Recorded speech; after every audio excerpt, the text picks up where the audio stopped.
जय हिंद दोस्तों, वंदे मातरम।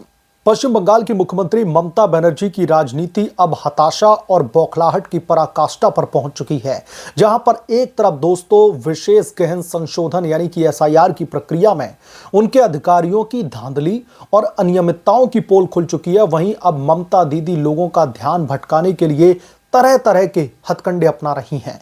पहले चुनाव आयोग को पत्र लिख करके आरोप लगाती हैं, लेकिन जब चुनाव आयोग ने दोस्तों उनकी उस चिट्ठी को गंभीरता से ही नहीं लिया, तो अब सुप्रीम कोर्ट का भूत दिखाकर मुख्य चुनाव आयुक्त ज्ञानेश कुमार को धमकाने में लगी हैं ममता दीदी। खुद को ट्रेंड वकील बताते हुए ममता बनर्जी मुख्य चुनाव आयुक्त ज्ञानेश कुमार को धमका रही हैं और कह रही हैं कि वो सुप्रीम कोर्ट में याचिका दाखिल करेंगी और लोगों की ओर से बहस करेंगी। लेकिन दोस्तों ये सब कुछ महज एक बचकाना हरकत नहीं तो और क्या है, जिस पर उनकी जमकर के चारों तरफ फजीयत हो रही है। आखिर ममता बनर्जी किस मुंह से सुप्रीम कोर्ट का डर दिखा रही हैं, जब वही सुप्रीम कोर्ट ने एसआईआर की प्रक्रिया को हरी झंडी दी है। तो ये किस सुप्रीम कोर्ट का जिक्र कर रही है ममता बनर्जी? दोस्तों ये घटना साबित करती है कि साल 2026 के विधानसभा के चुनाव में हार का डर ममता बनर्जी को बौखला रहा है और अब वो लोकतंत्र के संस्थानों को ही बदनाम करने पर तुली हुई हैं। एसआईआर की प्रक्रिया जो मतदाता सूची के संशोधन को एक सामान्य लेकिन महत्वपूर्ण हिस्सा है, ममता बनर्जी पश्चिम बंगाल में उनके लिए अब सरदर्दी पैदा कर रही हैं।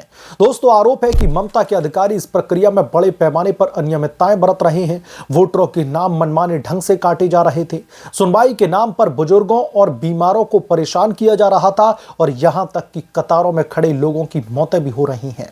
ममता बनर्जी खुद आरोप लगा रही हैं कि आर्टिफिशियल इंटेलिजेंस यानी कि एआई का इस्तेमाल करके 54 लाख नाम काटे गए हैं और प्रक्रिया व्हाट्सएप के जरिए चलाई जा रही है। लेकिन दोस्तों सवाल यह है कि अगर इतनी अनियमितताएं हैं तो फिर इसके लिए जिम्मेदार कौन है? क्या ममता की सरकार ने इस प्रक्रिया की तैयारी नहीं की थी, या फिर यह सब कुछ भारतीय जनता पार्टी की साजिश बता करके अपनी नाकामियों को छिपाने की कोशिश है? वास्तव में दोस्तों एसआईआर में धांधली की पोल खुलने से ममता सरकार बुरी तरीके से बौखला गई है। ममता बनर्जी को ऐसा लग रहा है कि जो उनका मास्टर स्ट्रोक था ना, फर्जी वोटरों को मतदाता सूची में ऐड करवाने का, वो मास्टर स्ट्रोक उनका पकड़ा गया है, इसलिए बौखलाहट है। उनके अधिकारी पकड़े जा रहे हैं और जनता का गुस्सा लगातार फूट रहा है। ऐसे में दोस्तों ध्यान भटकाने के लिए ममता ने पहले चुनाव आयोग को पत्र लिखा, जिसमें गंभीर संवैधानिक चिंताएं जताई गई, लेकिन चुनाव आयोग ने इसे तवज्जो नहीं दिया, क्योंकि सुप्रीम कोर्ट ने पहले ही एसआईआर को मंजूरी दी हुई है और राज्यों को सहयोग न करने पर उनको चेतावनी भी दी है कि अगर आपने सहयोग नहीं किया तो फिर सुप्रीम कोर्ट आपके खिलाफ ही फैसला लेकर आएगा। ममता की यह चालबाजी अब उल्टी पड़ रही है और उनकी चारों तरफ फजीयत हो रही है। ममता बनर्जी की ताजा हरकत तो दोस्तों और भी ज्यादा हास्यास्पद है।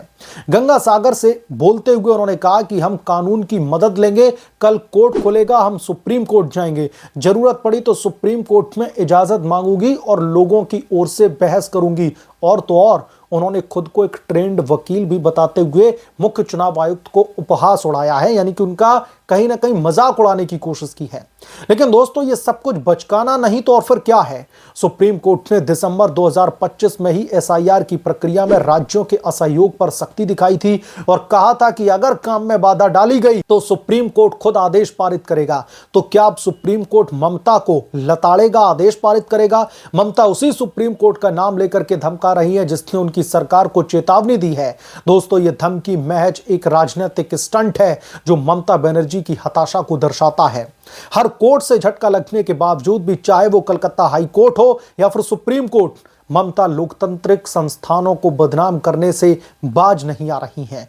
उनकी ये वकील दीदी वाली जो इमेज है ना दोस्तों, अब लोगों को हंसी का पात्र लग रही है। क्या ममता दीदी भूल गई हैं कि वो मुख्यमंत्री हैं, ना कि कोई स्ट्रीट फाइटर? ये हरकतें साबित करती हैं कि ममता बनर्जी अब तर्क से नहीं बल्कि भावनाओं और धमकियों से राजनीति कर रही हैं। साल 2026 के विधानसभा के चुनाव नजदीक आते ही ममता बनर्जी की रैलियों और बयानों में हार का डर साफ साफ झलक रहा है। पहले उन्होंने महिलाओं से कहा था कि रसोई के सामान लेकर के तैयार खड़े रहें, जो भी बीएलओ आएंगे उनके खिलाफ में जैसे कोई जंग लड़ने वालों हो। अब चुनाव आयोग को सुप्रीम कोर्ट की धमकी दे रही हैं। दोस्तों ये सब क्या दर्शाता है? ममता की टीएमसी सरकार की नाकामियां, भ्रष्टाचार, बाढ़ राहत घोटाले और अब एसआईआर में अनियमितताएं। जनता के ये सामने सब कुछ सामने आ रहा है। भारतीय जनता पार्टी और कांग्रेस पार्टी जैसे विपक्षी दल मजबूत हो रहे हैं और ममता बनर्जी का कैप्टिव वोट बैंक अब उनसे छिटक रहा है। उनकी बौखलाहट इतनी ज्यादा बढ़ गई है कि वो चुनाव आयुक्त को उपनाम देकर के मजाक उड़ा रही हैं, उनको वैनिश कुमार कह रही हैं। आप लोग समझिए, एक संवैधानिक संस्था का एक संवैधानिक पद पर बैठा व्यक्ति, उसका ये मजाक उड़ा रही है नाम बिगाड़कर। लेकिन दोस्तों, ये सब कुछ अब उल्टा पड़ रहा है। जनता ममता बनर्जी की इन हरकतों पर हंस रही है। राजनीतिक पंडित कहते हैं कि ममता की ये रणनीति बैकफायर करेगी, क्योंकि चुनाव आयोग और सुप्रीम कोर्ट जैसे संस्थान राजनीतिक दबाव में नहीं आते।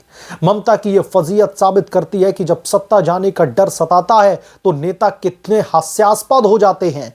ममता बनर्जी की ये हरकतें न केवल बचकानी हैं, बल्कि लोकतंत्र के लिए खतरनाक भी हैं।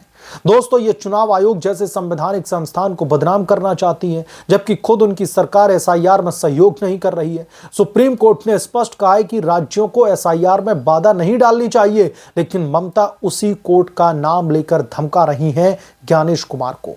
चुनाव आयोग को धमका रही हैं कि हम आपके खिलाफ में सुप्रीम कोर्ट में याचिका दाखिल करेंगे और हम खुद ही ट्रेंड वकील हैं और हम केस लड़ेंगे आपके खिलाफ में। दोस्तों, यह दोहरा चरित्र साबित करता है कि ममता की राजनीति महज सत्ता हथियाने की है, न कि जनता की सेवा की। बंगाल की जनता अब जाग चुकी है। वर्षों से टीएमसी के गुंडाराज, भ्रष्टाचार और दमन से त्रस्त लोग अब बदलाव चाहते हैं। ममता की यह बौखलाहट चुनावी हार की पूर्व सूचना है। अगर वो सच में वकील हैं तो उन्हें कानून का सम्मान करना चाहिए, ना कि संस्थानों को धमकाना। ममता बनर्जी की ये जो धमकी है ना दोस्तों, ये इतनी ज्यादा खोखली है। जरा इसको आप लोग डिटेल में समझिए। वो सुप्रीम कोर्ट जिसमें ममता बनर्जी के वरिष्ठतम वकील कपिल सिब्बल पहुंचते हैं, सुनवाई चलती है। कपिल सिब्बल साहब अपनी दलीलें पेश करते हैं ममता बनर्जी की तरफ से, और भी तमाम जो विपक्षी दल थे। एक क्लब्ड याचिका पर सुनवाई चल रही थी। सुप्रीम कोर्ट में अपने तथ्य रखते हैं वकील कपिल सिब्बल साहब। इन तमाम तथ्यों को नकार दिया जाता है सुप्रीम कोर्ट की तरफ से।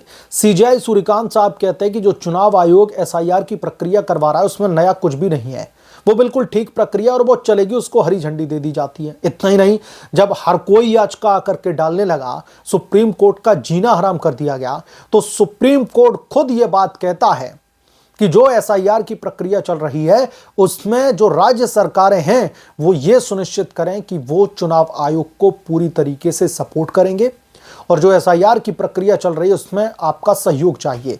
अगर उसमें किसी भी तरीके की बाधा पैदा की जाती है, अगर उसमें किसी भी तरीके की रोक रुकावट अड़चनें कुछ भी की जाती है, तो फिर उसके खिलाफ में सुप्रीम कोर्ट राज्य सरकार के खिलाफ में फैसला लेगा, और सुप्रीम कोर्ट ये कह चुका है। लेकिन ममता दीदी उसी सुप्रीम कोर्ट में ज्ञानेश कुमार के खिलाफ में जाने की बात है। ज्ञानेश कुमार छोड़ दीजिए, उनको तो वैनिश कुमार कह रहे हैं अभिषेक बनर्जी, जो उनके भतीजे हैं, और खुद मुख्यमंत्री ममता बनर्जी। एक सिटिंग चीफ मिनिस्टर की दोस्तों ये भाषा है, उनका नाम बिगाड़ करके बात की जा रही है। ममता बनर्जी ज्ञानेश कुमार को वैनिश कुमार कह रही हैं, अभिषेक बनर्जी भी ज्ञानेश कुमार को वैनिश कुमार कह रहे हैं। इससे पहले संजय सिंह ने भी कहा था, तो उनके खिलाफ में डिफेमेटरी केस फाइल करने की बात कही जा रही थी। और यही हाल टीएमसी के अभिषेक बनर्जी और ममता बनर्जी का भी है। तो अब सुप्रीम कोर्ट में ममता दीदी धमका रही हैं कि हम कल सुप्रीम कोर्ट में ज्ञानेश कुमार और चुनाव आयोग के खिलाफ में याचिका दाखिल करेंगे, और मैं खुद एक ट्रेंड वकील हूं, मैं एक ट्रेंड वकील होने के नाते आपके खिलाफ में केस लड़ूंगी। ममता धमका रही हैं। आप लोकतंत्र को देखिए, यह लोकतांत्रिक व्यवस्था, और इस पर विपक्ष पूरा मुंह सिल करके बैठा हुआ है, खासतौर पर कांग्रेस पार्टी जो बार बार लोकतंत्र बचाओ की दुहाई देता है। बहरहाल, इस मामले पर आप क्या सोचते हैं, आपकी क्या राय है, हमें कमेंट करके जरूर बताएं। जल्द मिलूंगा किस दूसरे बड़े अपडेट के साथ में, तब तक के लिए धन्यवाद। अगर आप लोग चैनल पर नए हैं तो प्लीज चैनल को सब्सक्राइब करें, साइड बने बेल आइकन को जरूर प्रेस करें, ताकि जब भी मैं कोई बड़ी खबर लेकर आऊं तो इसकी जानकारी सबसे पहले आपको मिले।